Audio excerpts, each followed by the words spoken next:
Welcome, welcome to two spectacular, fun, interesting women as part of our Global Conversations Round 5, Behind the Stage. Welcome to Jacqueline Reid and Kristin Colvin Young. Ladies, welcome. Thank you. Okay, Jacqueline, you are in Minnesota and the voices of angels are behind you, which may interrupt us periodically, which I actually think has got to be extremely good omen. Why are you there? What are you doing? This summer, because New York City Ballet has not fully returned to work yet, although we are imminently doing so, I am acting as the production manager at the Trollwood Performing Arts School, which is a big institution in the Fargo, North Dakota, Moorhead, Minnesota area that brings in, oh my gosh, for classes, hundreds, but for our show, about 75 to 80 teenagers to do a musical every summer in an outdoor amphitheater. And I think we have about a 2,500 seat capacity. And it is speaking, there's the voices of angels in the background now. So as the production manager, I'm both doing the typical production management duties one would do for a musical, but then there's also student crews and kids taking classes and students learning how to build scenery, hang lights, do all of those things. So that there's a touch of teaching and student wrangling involved as well. And it's just a very big project. So I'm living out here until late July. Kristin, tell us where you are and what you're working on right now, if you are working. I'm home in New York City and in Manhattan. We're on hiatus right now. We just finished a rehearsal creative period, and we did a bunch of filming for new works that will go up on a virtual season starting June 24th. And we'll be going back early July to start work on restaging a few ballets for hopefully our City Center season in December, and potentially creating some new things, small. We've got a couple other things in the works, but I'm not sure that I'm allowed to talk about them quite yet. That always happens. Yeah, right now, I'm just off, and I'm spending more time with my my 3 bonus kids and my husband. So. I think we forgot to say for whom you work. So please explain your title, what you do every day, and the company for which you do it. I am the stage manager for New York City Ballet. Production stage manager for the Alvin Ailey American Dance Theater. How did you realize that production stage management is your calling? I guess I'll take that on first. We've talked before about how I've done a little bit of everything backstage at some point in my life, and kind of ended up accidentally stage managing in many ways. I just find it suits all the aspects of my personality, in that I do enjoy working in lighting and sound, and I have a great love of the choreography and the music, and it combines both that artistic side and a more technical side, and also my love of just organizing things and setting things up to be efficient and to run well. It gives me great joy to have things just run smoothly, and that's another huge part of stage managing. And it does really allow you to be live in the moment while a show is happening. As when I was a lighting designer, once the curtain goes up, you're kind of just, your fingers are crossed and you hope everything's going well and you're taking notes. But as a stage manager, you're very much alive in the moment of the performance. And I really have enjoyed that immensely. So that is kind of how I came to doing what I do and why I stay in it. I did backstage crew in high school, and then when I went to college at Mount Holyoke, I decided to double major in dance and sociology. And when I wasn't cast in anything performing-wise, I just offered my services backstage because I really enjoyed it in high school. I honestly didn't know it was a career. I just enjoyed doing it. And my senior year, I was stage managing much more than I was performing. It was a better fit overall. And then when I graduated, I went to Jacob's Pillow, and that's really where I fully understood that that's a career, that people actually got paid to do the thing that I really enjoyed.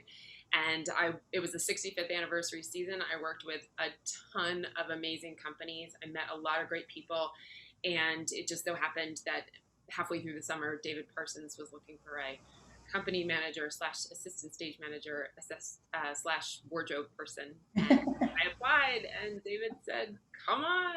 And that really was sort of the awakening of, this is actually a career that I could stay with. And so I think it was just a journey, and that just sort of unfolded and came to me. But like Jackie, I love the organizational stuff. I like the day-to-day challenge, working with different people all the time, different art forms, and then honing my craft. I consider stage management its own artistry. So it's a daily challenge, and there's always something new to do. Can you just walk us through what your day-to-day looks like, and then, you know, kind of the things that a stage manager has to do both in performance and in preparation for such? I think for Jackie and I, it probably differs a little bit. Ballet and Ailey, more ballet, modern, Afro, everything. It definitely differs. And I know from company to company, even if the style is the same, the duties of a stage manager are much different. In our world, in rehearsals, we are an AGMA company, but my duties, I sort of am the watch guard of the timing, the overtime, starts and stops of rehearsals, making sure that everything's sort of by the book. But I'm also an AG member myself. So I sort of, we do a little bit more of that. I don't know any other company that really is involved with all of that. A lot of ballet masters do that instead of stage managers in other companies. I do the daily schedule with the artistic directors, and basically at the home office during rehearsals, I'm the hub of communication. Artistic will give information to me, dancers, marketing, PR, development, and then I sort of mix it all up and shoot it out, hopefully to the right people. So that's our day-to-day, and then touring is different, but I'll let Jackie talk about what her rehearsal experience is like. Yeah, it's true. I feel like every company has its own unique structure to some degree of how the day-to-day works for the stage managers. We're also an AGMA company, so Kristin and I have that in common. But in our company, because our rep is so huge and we have 96 dancers at any given point, and a full orchestra, so each of these artistic entities kind of has its own body of people that take care of them and run things. We do have a large group of rehearsal directors, so most rehearsals are actually run by the rehearsal directors, and our participation is based on what the tech needs are. And if it's on stage and needs to be done with lighting, scenery, etc., then we are involved. But if they're just using the space and dancing, we probably are not involved at that point. So I think that's the big day-to-day difference for Kristin and I. Once you get to kind of the tech and performance process, I think it probably gets more similar very quickly. And that's really, I feel like stage managers are the train conductors. Once we get to tech and performance, we're the ones who are getting the curtain up and running the lights and making sure all the dancers are there. Well, I guess technically we're telling the lighting people to run the lights, but it's under our hand, if you will. So we're the ones who really get the train out of the station, make sure it doesn't hit any roadblocks, and then get it home at the end of the night. That's so funny that you use the train imagery, because we use like captain of the ship. Right. It's the same thing. I think what people don't understand about stage management is that really everything that you experience when you walk into the theater, once you're in the house and sitting down, stage managers, we're in charge of your experience, except for what happens on stage with the dancers and what is happening in the pit with the live music. Nothing happens unless the stage manager gives a command followed by the word go. So we're talking to, as Jackie said, we're talking to the curtain operators, the light board, the sound engineer. Everything is run off of us actually speaking and saying go, or switching flipping a switch and a light going on and off, and then something happened. So it's a full-on experience. The second that the performance starts, we've already been on for an hour, getting everything ready, but then it's the most hyper-focused hour, 2 hour, 3 hour of our day, because we are responsible for your experience. And it's awesome. It's so creative and it's so amazing because things change all the time. You know, as much as a stage manager loves organization and everything to go so smoothly, I think we also, at least for me, I feed off of when things go not poorly, but when there is a momentary challenge and we have to recover and, you know, come back without anyone noticing. Mm-hmm. That is awesome. Yeah, those are always the fun stories. I have to wonder, were you guys the ones sitting in the front seat of the roller coaster with your hands up in the air? Because it sounds like you have a pretty high tolerance for risk and for chaos. Yeah. The irony is actually roller coasters make me sick. And I know Kristin has been to Tivoli as well. There's a venue in Denmark at Tivoli Gardens, which is literally an amusement park in Copenhagen, but it's historic and beautiful. And there are roller coasters that go right by the dressing room windows. So there's some element of you doing your work and hearing people on roller coasters, which I actually always thought was really poetic. And of course, the dancers are always trying to get out as quickly as possible so they can get on the rides. And most of the crew, honestly, as well. But yeah, I traditionally don't like those rides because I think when you do what we do, you kind of know what could happen to. But they've always made me a little bit ill, which is ironic considering the crazy shows I'm happy to run, but don't want to get on a roller coaster. I'm right there with you. I was dragged on the Demon and then the old wooden one a few times. Oh no. Much against my will. The photographs are horrifying. It looks like I'm dying. No, usually I'm the one at the end of the ride who's holding everyone's bags. That's a much more comfortable role for me. I'm happy to work out how everyone's going to deal with, what do I do with my bag when I go on? So is there any specific things that you make sure to do when you prep a performance or before a performance? The nature of what we do is there's always checklists because you want to make sure you do remember everything. And I find even when I've been doing the same thing for 5 years, I will actually always have that checklist out. And I think for me, it's almost a superstition that if I don't actually physically check everything off, I will forget something, although it's, you know, memorized at some point. But I think just being very clear about whatever process or procedure I need to go through to get started. And I find I just need to stick to that in order to feel comfortable. Like I know I have gone through my list of things that I always go through, checked everything off. You know, it's like getting ready for a shuttle launch in a way. You know, you want to make sure you've gone through all your safety procedures. So for me, that is just the keeping.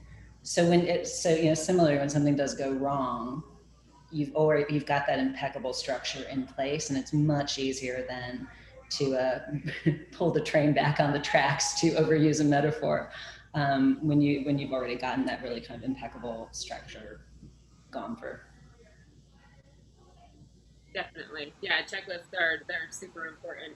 And even if a production stage manager, if a PA, production assistant, or my assistant stage manager, if they're doing the checklist too, I still double check it just to make sure that I know what's going on. You know, you don't want to get a little too comfortable because who knows what's going to happen. In terms of like ritual, you know, I don't have anything terribly superstitious, but except for Revelations and a few other of Mr. Ailey's works that we do all the time, I will listen to the piece of music, probably, you know, within the hour before, just to sort of get it back in my bones. We change our repertory all the time, not just like season to season, but during our City Center 5 weeks, every single night is different. So one night we're focused on Duke Ellington, and the next night we're doing, you know, a hip hop piece by Rennie Harris, and then something really outrageous by Jamar Roberts. And so, you know, I just have to constantly flip my brain. So I do like to touch base with the music, and people kind of laugh at me because I'll stand at the console, and I'm a former dancer, so I'll kind of do the moves with it just because I am visual and I like the music. And so it's that's just what I do to get into my role. I live by a glue gun and duct tape. What's in your go bags? Yeah, it's like, I mean, I have eye drops always, you know, just things like that. Flashlight, eyeglass, screwdriver, repair kit. You can tell I have, you know, I'm blind as a bat if I don't have everything in place. Mints always. there's obviously my to-go show bag, which clearly includes tape and needles and things like that. But especially living in New York, where, you hop on the train in the morning and you don't get home till, sometimes midnight, you really want to be set for anything that could happen in a day. And it is not unusual for us not to be able to go out during the day you just don't have time sometimes. So you really just want to be set up for whatever your personal needs are. I personally have a laptop charger and a phone charger anywhere I could possibly just leave it. So if I forget it, it's not a problem. So, car when I'm not in New York, office, home, other office, on stage. And I started putting my name on them because I have so many. They just slowly will disappear over time. But if my laptop or my phone goes down, I'm potentially really screwed. So it's like, I just keep that from happening. So it's similar to the checklist question. Of any eventuality that one time you don't have that thing, you carry it forevermore. So that's kind of my obsession. I'm spoiled. I haven't really had to have a to-go bag in a while. When we tour, which is a lot, half of the year, we have road boxes. I have too much stuff in mine. But immediately with me always is a green pen. And that's because if we make any changes to the casting or the schedule or anything, we mark it with a green pen. It's not an aggressive color like red. That's a tradition that Masazumi Chaya brought to us years ago as our associate artistic director. And so I have multiple green pens in every single bag. And you just cross your fingers that it doesn't explode, which that's ruined a couple bags. But other things like Sharpies, and it's always good to have a snack or two. And generally the snacks that I have don't get consumed by me. It's somebody coming and begging food off of me and needing a banana because their muscles are spasming, or, do you have a mint, or things like that. So it's, it's a lot of just stuff that other people might need, the mom bag. Collaboration is very important in this role. So can you talk about what that means for the organizations that you work with, and the dancers and the other staff and crew that you work with? Yeah, definitely. I mean, I think, for Kristin and I both, we work in a rep company that brings in new choreographers all the time. So we have both pieces that we're bringing back, sometimes from a long time ago and sometimes more recently, but then we're also working on new work. For us, because we're primarily not a touring company, and we have certain designers who are somewhat house designers, particularly our resident lighting director. It's learning how to work with this particular family of people that we see every day. And that includes the rehearsal directors who are restaging a ballet you maybe have never done before. But also, every kind of aspect of the person who has the video that you need to watch, and figuring out how to get those videos. And different rehearsal directors need different things in terms of sound, and knowing how to work with our orchestra staff. We have multiple conductors and an orchestra manager, and you have to kind of collaborate on scheduling and timing and cues, and if you need a score or you need a recording. But primarily with designers, I find, especially because our schedule is so intense for new work, if someone is coming in who is not familiar with that, and that goes with the choreographers as well. I try as much as possible to be as open and helpful as possible, because it can be very intimidating to come into this big space with this big company and have maybe a week to make magic. And as much as I can kind of offer my now knowledge, when I was new, it was a little intimidating for me as well. But as much as I can kind of be open with them and just sharing what they need to do and what they can expect and what the process is like, and then trying to figure out my part in that as quickly as possible, so no one's waiting for me within that process. Same for us, really. I mean, it's just, information is so important. It's you really just have to spend so much time letting people know just the key things about how it's potentially going to go, and then just keeping them up to date and letting them know. I just like City Ballet, we turn stuff around really fast. We create it, we rehearse it, and then it's up on the stage. And for us at Jackie, I don't know how much tech time you get, but we usually, a world premiere, we will light it from about 8:30 in the morning till 11:50, in the morning, and then we do the first run through at 1, and that's for the New York Times and the other publications, and then it premieres that night. So, explaining that to choreographers who have worked with, companies where they've got months of creative time and they've got a week of tech, in a theater, and they're just gonna explore, it doesn't work for us. So, giving the dose of reality right at the beginning and letting them know, listen, this is how it's going to go. And they go, oh, no, it'll be fine. We'll get more time. There's not more time.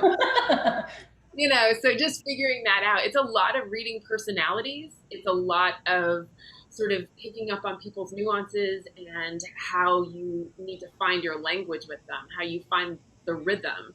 And it changes. I mean, being at Ailey now for 21 years, there are many choreographers, many lighting directors and designers that I've worked with multiple times, but it really is never the same. Even if they come back and stage the same work, there's always something different. Everyone's in a different point in their life and their career.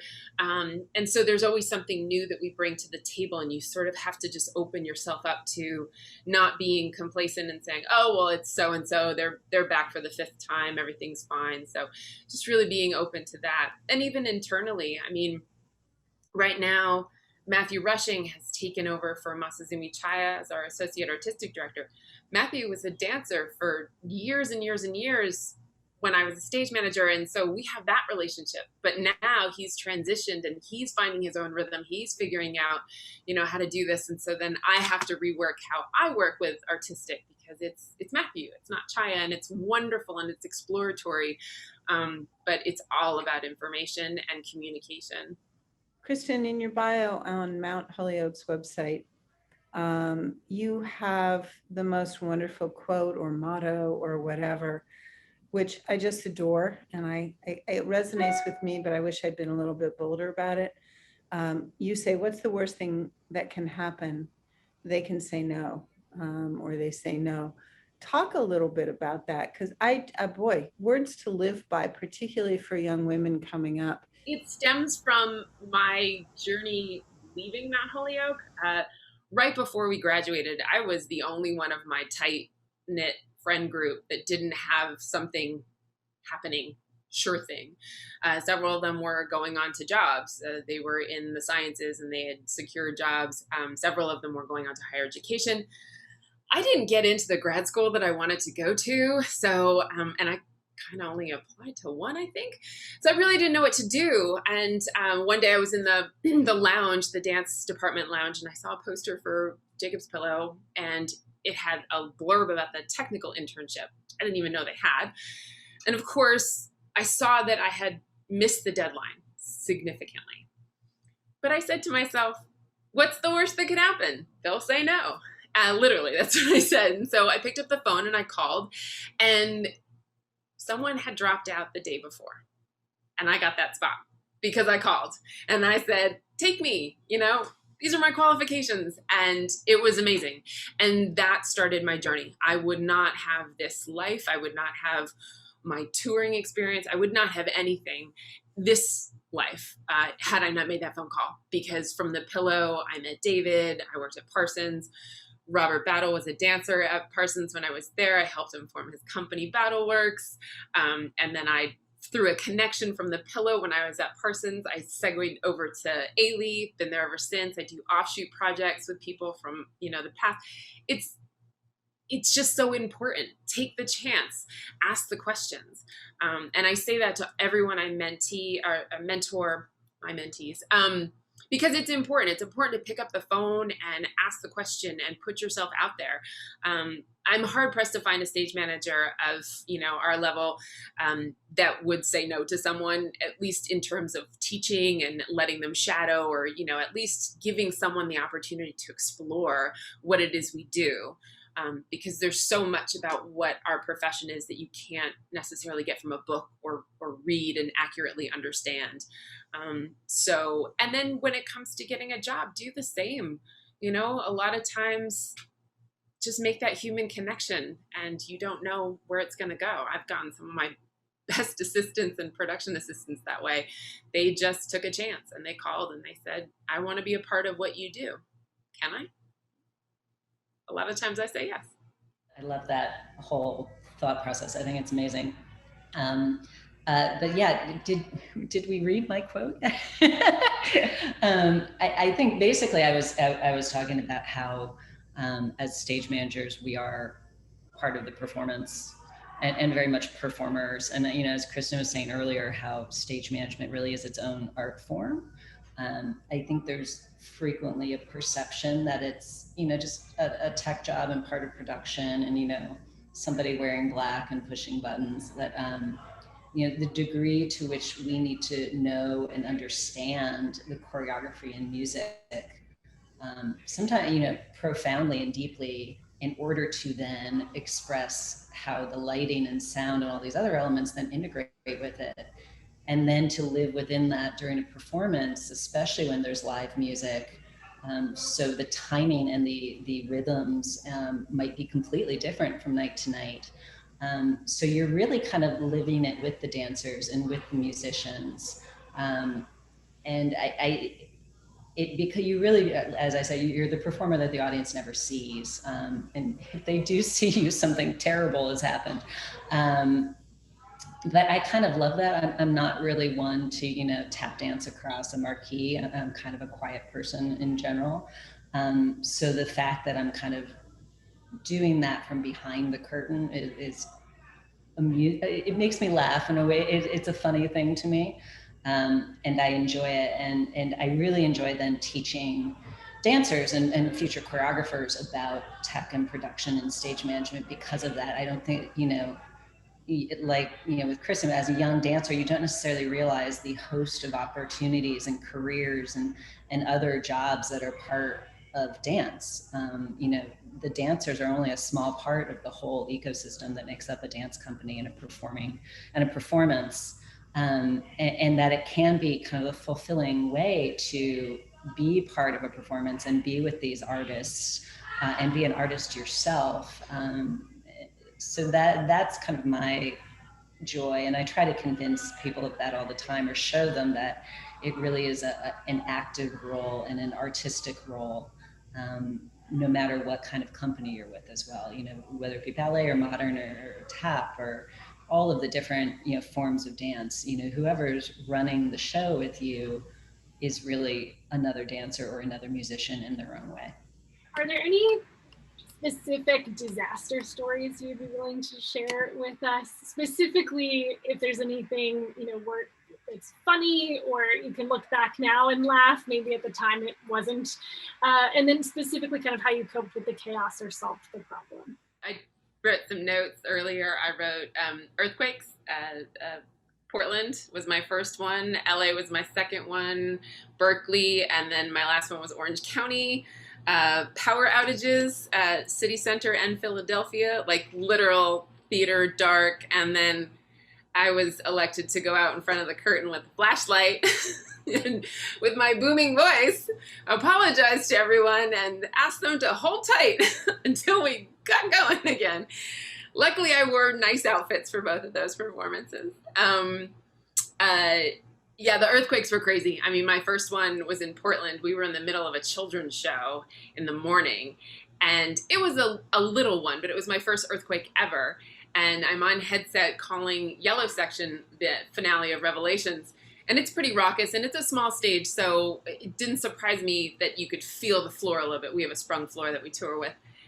But it just didn't feel right. And I said on headset, I was like, oh, my legs are like jello right now. And the spot op said, it's because we're having an earthquake. Oh my God. No one really noticed because there was so much happening on stage and the kids were going crazy in the audience. So it sort of came and went and it was fine. But the other earthquakes were much more dramatic. Berkeley was bananas. I just brought the curtain in after Renee Robinson had done a beautiful solo and she was walking off stage, and then it was pandemonium.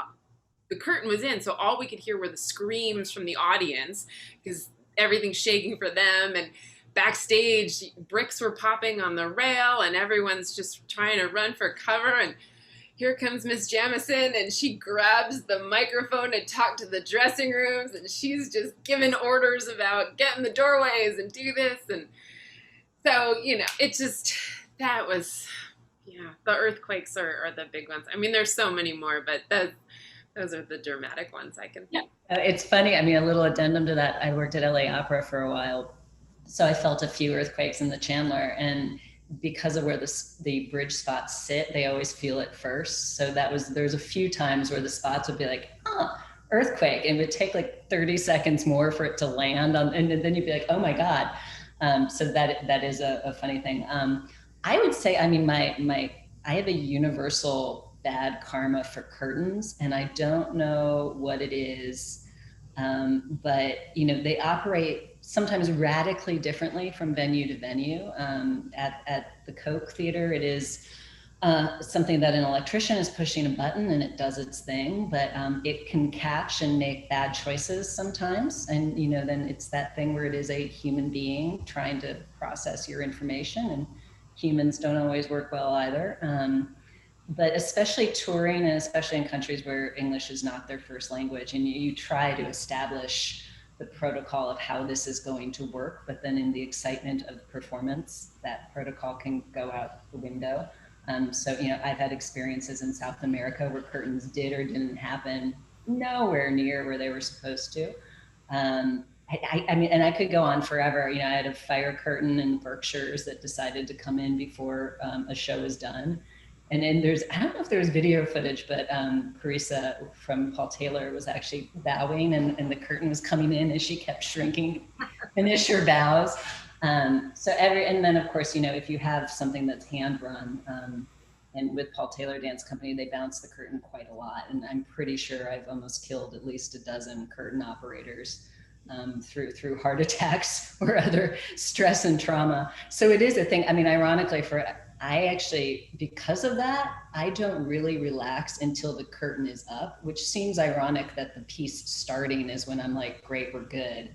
But there's so much to just get to that point of getting the curtain out that once that's done, I'm like, great, we're good. And then I, have neuroses about bows and getting the curtain up and down at the end as well. So that's my personal stress and issue, but I can do all the lighting and sound cues you'd ever want, but getting the curtain up and down will perpetually make me nervous. Wow, did I hear you mention, Jacqueline, that you carry sewing materials with you too? I do, and it's, especially in ballet because of point shoes, there's a lot of sewing that needs to happen for the dancers every day. So there's some extent of just making sure if somebody forgets something that you have that. I have in my lifetime, and I won't say where to protect people's identities, had to sew up soft goods and scrims and legs. And you will frequently walk into a space and not have a perfect set of soft goods, which is the legs and borders and scrims and sykes. And sometimes you need to make a little adjustment or tack something together, or somebody's costume falls apart. There's always a reason that you might need to bring out a needle and thread in dance. So I try to hold on to some version of that in every bag I carry. What's getting you excited, whether it's prospect of reopening or it's specific projects or going on vacation with the bonus kids or whatever it is that you're just tickles you? I just want to get back to work. And by work, I mean live theater, live performances. We've been back in rehearsals and filming and things like that. And our protocols have been like so great. We never shut down. We did the cohorts, we did the KN95 masks, we did the boxes where everyone was 6 feet apart and limited movement. I mean, we've done it all, and we've maintained staying open.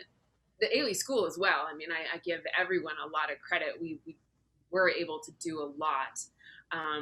But it's just, I just want to get back into a theater, and I want to hear the applause, and I want to know that we're touching people in a very human, palpable way, that we're feeling their energy and their, film is great. And we've done a really interesting sort of switch with what we normally do. But there's just no replacement for being in the theater and connecting with the people backstage and front of house. I mean, I miss all of my Ailey extended family touring. We go to a lot of the same spots every year, and we didn't get to do that last year. The flip side is that I got an entire year and a half at home with my husband and the 3 kids, which never would have happened had I maintained my normal touring schedule. So that's been wonderful. And I honestly, I wouldn't trade that for anything, but I think we're all a little ready for me to go back on tour and stop stage managing the house, turning every day into some sort of production. So yeah, I really just want to get back to the theater and just feel that energy and just get back to what we do so well. Because at the end of the day, that's what I love. That's where my heart and my passion is the actual performances. I would say something very similar. I'm looking forward to getting back into our theater. You know, we spend so much time there, and it was kind of like losing a home in a weird way. And I've been able to walk through, I think I've only walked through twice in the last year and a half, which is so strange for a place that you spend so much time in. And especially, I mean, fingers crossed we're back in September, but you know, coming back to the Nutcracker, because it's such a yearly ritual, and as much as it can drive you crazy, it's one of those parts of the holidays that's just part of your life and your family. And not doing it for a year was the strangest experience, and it kind of made Christmas a whole different thing. And so I think for all of our company, coming back to the Nutcracker is going to be like the first true sense of normalcy. And so I'm really looking forward to coming back to that.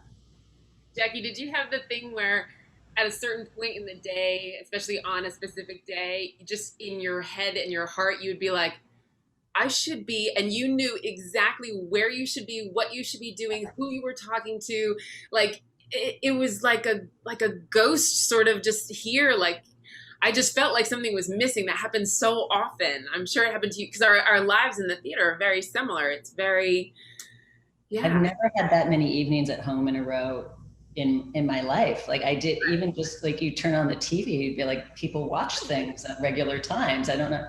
And I'd say that traditionally we open Nutcracker the day after Thanksgiving. And so we're in at 8 and it's the final dress and all that. So I woke up at 7 a.m. the day after Thanksgiving. Now I was with my parents in Connecticut, but it was just like, I'm supposed to be awake now because we have to tech it, you know?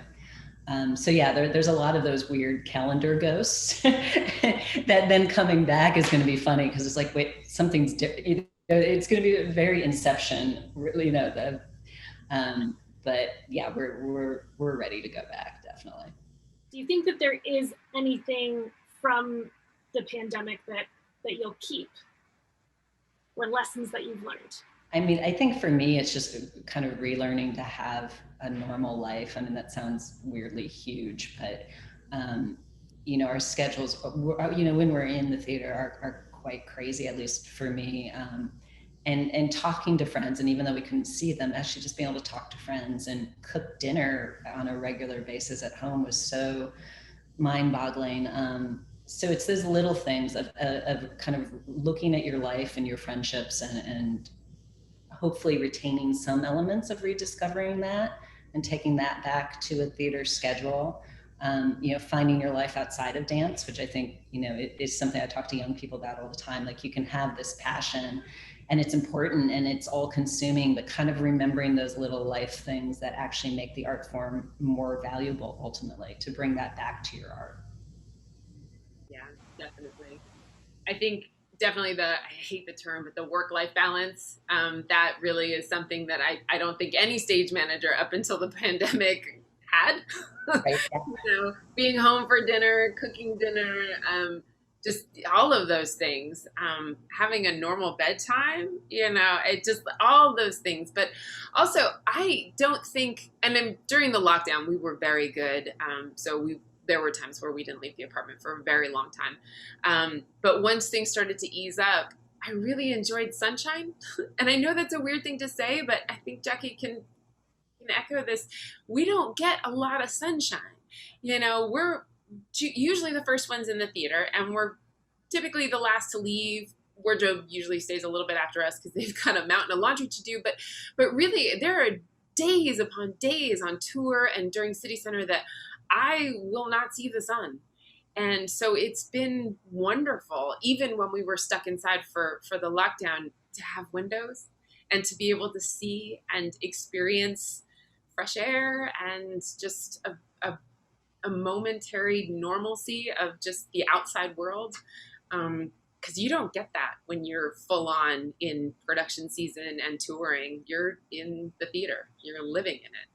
So it's that was wonderful. So I think, you know, just finding that, like, maybe during the day of rehearsals, just my assistant and I, we should just like set our timers, and one of us every hour just walk outside. Yeah, because ourselves permission to do that. You know, even when it came time to eat, we would always either send a PA out to pick it up, or we'd order it, and like you'd get a glimpse of the sun at the stage door when you got your food, but that was about it. So I think that's important. I think that was probably something that we were all lacking, is the ability to just tear ourselves away, even for a moment, to give ourselves the gift of outside and then go back in.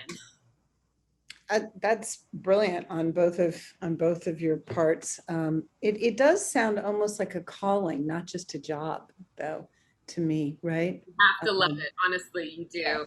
Yeah. Job and also touring. I mean, you know, Jackie's the same. We're touring companies, and if you don't get that, if you don't have the bug, if you're not living the tour lifestyle, it doesn't work. You know, we've seen it time and time again. There's just people who, they love theater, but they're stay-at-home people. DDP hopes to see you again. Thank you for your generosity and your kindness. I have learned a huge amount, and I don't want to do what you do for a living, but it's super cool that you do it, right?